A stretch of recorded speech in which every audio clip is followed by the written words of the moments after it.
Hello, everybody. I'm a practicing therapist and I'm also a doctoral student of psychology. Today, I want to talk about why avoidants need to know you can leave. Okay, and this doesn't mean you have to leave, they need to know that you can.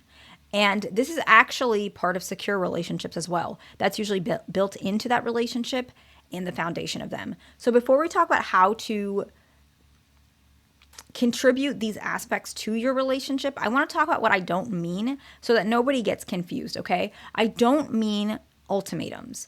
A lot of you guys know how I feel about ultimatums. I don't think they're beneficial. I'm sure they can help somebody, but I just don't feel like it helps in the long run unless you absolutely feel like this is important. But my perspective of that is that if you really need to use an ultimatum, then the relationship is already like on its last legs.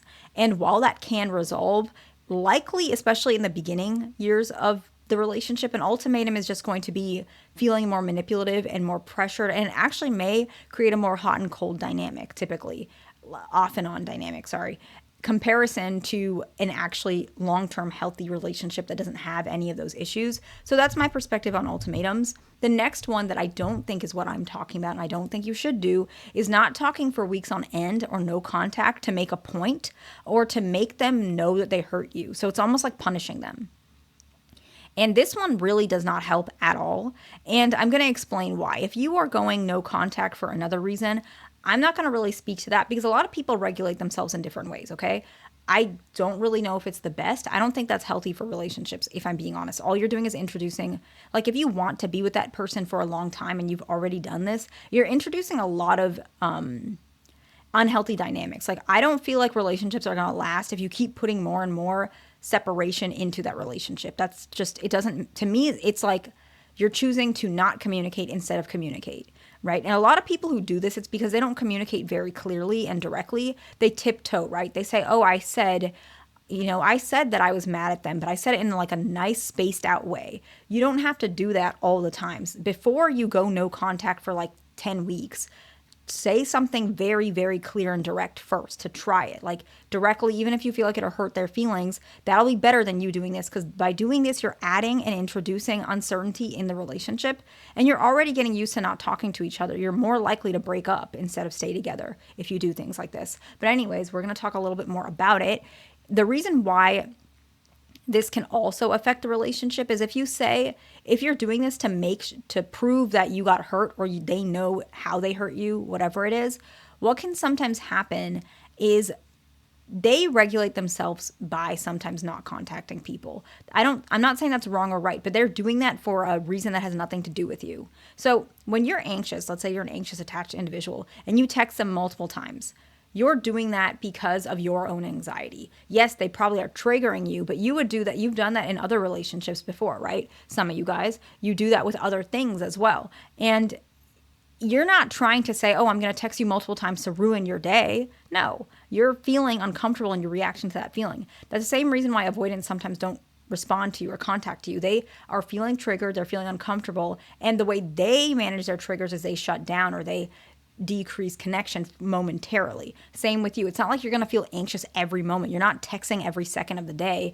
You do that sometimes when you feel anxious. Once the trigger goes away, you're fine. That's the same with them. Once their trigger goes away, they're fine too. And so it's nothing to really take personal, but sometimes people do. And so they want to get back at their partner, but it's silly because it's almost like an avoidant is like they're really mad at you for texting multiple times. And so now they're blowing up your phone just to prove a point, to prove that they know that you hurt them or confuse them or whatever. That's silly.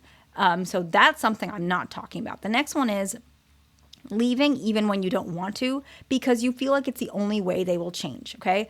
This is also it's not beneficial because what happens is you'll probably come back and they will take that as you being like emotionally imbalanced. Like you don't know how to control your emotions because you say one thing and you do another thing. And so that's what I'm not saying. And so what am I saying? Why do avoidants need to know you can leave? Not that you will leave, but that you can, okay?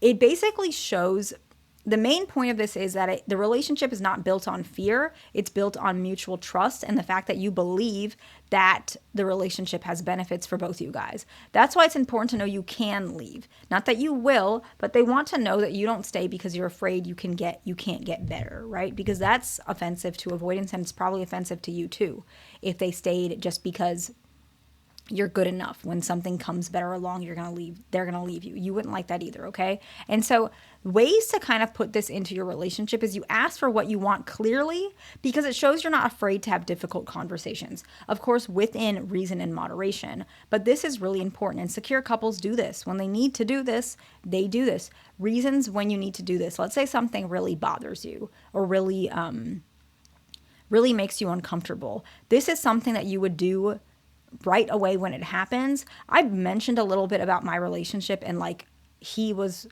very different with me than he was with previous people, at least the way he told me, and other people in his life has mentioned that too. And I think part of the reason, maybe we're more compatible, that's possibly part of it, but I think the reason is right in the beginning when we were dating or talking, well, we kind of just got into it right away because he expected that. But still, I was very clear when I didn't like something, like right away. Like, I just told him. I wasn't worried about if it comes across a certain way, just because I guess I'm just like that in general. I'm not really sure, but I do know I do this a lot.